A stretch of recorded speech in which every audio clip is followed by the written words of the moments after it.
Сәлеметсіздер көрермендер, бүгін сіздерге көрсеткелі отырған видеом қанша уақыт бұрын менің каналымда бар егілген дәнінен кивиді көрсетпекшімін. Қараңыздар, не осылайынан дәнінен шығып тұр. Астында дәні. Мына киви вообще екі дәнінен шығып тұр. Астында бір дән, үстінде екі дән бірге қалып кеткен бе. Енді бұл эксперимент сіздерге топыраққа отырғызып көрсеткен болатынмын. Топырақтан киви өнбейді екен.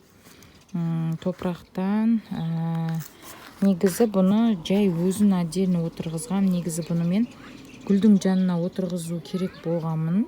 Гүлдің жанына отырғызбаған ошибкам болды.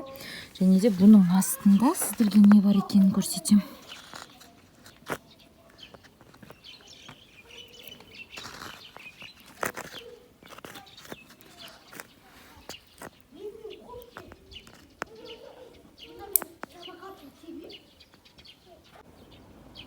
Міне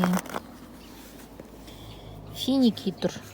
Финики құрманың дәндері, және ол қалай побег беріп жатыр, қараңыздар.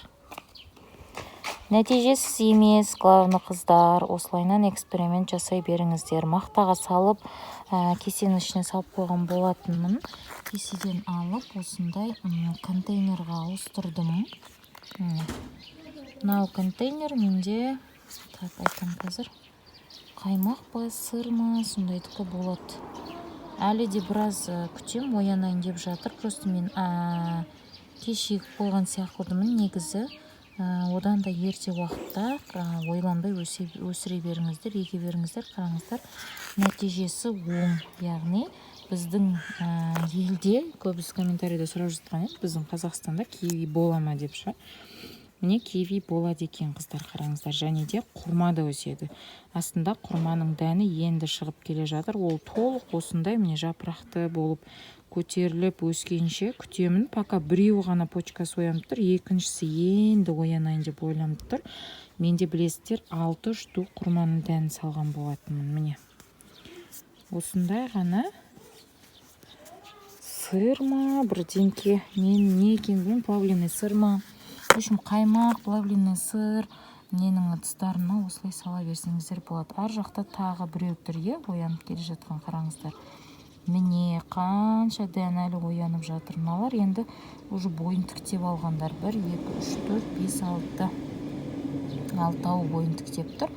Қалғандары енді оянып жатыр, қыздар. Міне осылайынан эксперимент жүзеге асты 100%. Менің артымша тіркеліңіздер каналыма, қолдаңыздар, лайк басыңыздар, пікірлеріңізді аямай жазыңыздар, және де менімен бірге болыңыздар. Мандаринді да көрсеткен болатынмын сіздерге. Осы мандаринмен бірге енді киви өсіретін боламыз. Артынша алла бұйыртса финики құрманы да өсіреміз. Бұны енді сіздерге егу қалай отырғызам, соны көрсетем. Почти мына жерде ештеңе қалған жоқ, тек судан пропитка алып тұр. Сол үшін топыраққа тезірек ауыстыру керекпін, бірақ әлі 1 апта уақыт бергім келіп тұр, қыздар. Келесі видеода жолыққанша сау саламатта болыңыздар.